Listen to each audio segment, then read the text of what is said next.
Isang maganda at mapagpalang araw sa iyong lahat. Ikaw ba isang OFW yung tulad ko?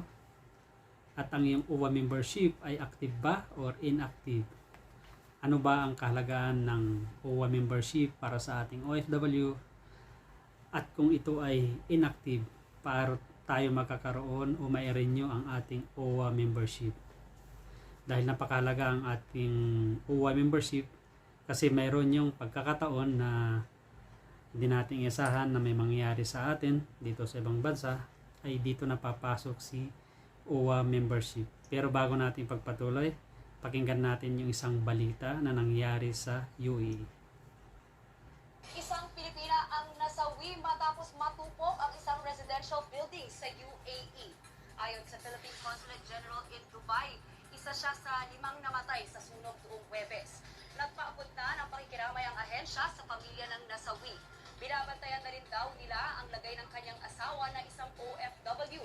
Nasa critical na kondisyon din kasi ang kanyang asawa na ngayon ay nasa ICU. Nagpapagaling na rin daw ang 11 pang mga Pinoy na nadamay sa sunog.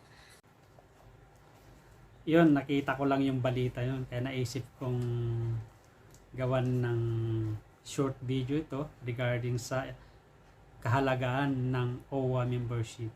Kasi ang OWA membership, kapag hindi ka na active, it means parang undocumented ka na rin. Kasi kapag may nangyari sa'yo, hindi naasahan, ay yung benepisyo na makukuha mo sa OWA ay limitado rin. Kasi pag member ka, active ka, if ever na may nangyari sa'yo, natural death, ay may makukuha kang 100,000 pesos. At yung accidental death naman ay meron kang makukuha na 200,000 pesos. Ngayon, kapag inactive ka, kasi hindi ka nakapagbayad, meron ka naman makukuha na burial assessment. Kaya napakahalaga talaga dito. So, ano bang hinihintay mo, kabayan? Kung ikaw ay inactive sa OWA, kailangan mo na magbayad. Kasi mayroon din ako mga kakilala na hindi umuwi ng within 2 years, more than 2 years. So, it means inactive na sila sa OWA membership. Kasi ang nangyayari yan, kahit ako, nung mga ilang less than 3 years akong di umuwi, nagbayad lang ako ng OWA membership nung pauwi na ako. It means nung after 2 years nagbayad ako, inactive na ako. Ngayon dito napapasok yung balita ng narinig natin. So, ano bang gawin mo, ikaw FW, kung ikaw ay inactive na sa OWA membership? Meron namang paraan yan eh. Number 1, pwede kang pumunta sa polo office kung saang bansa ka nagtatrabaho. Okay, sakop na nito ng, halimbawa, polo office, pag magbakasyon ka, pwede kang kumuha dyan, magbayad na ng iyong OWA membership for renew. Kapag ikaw din ay nag-change employer.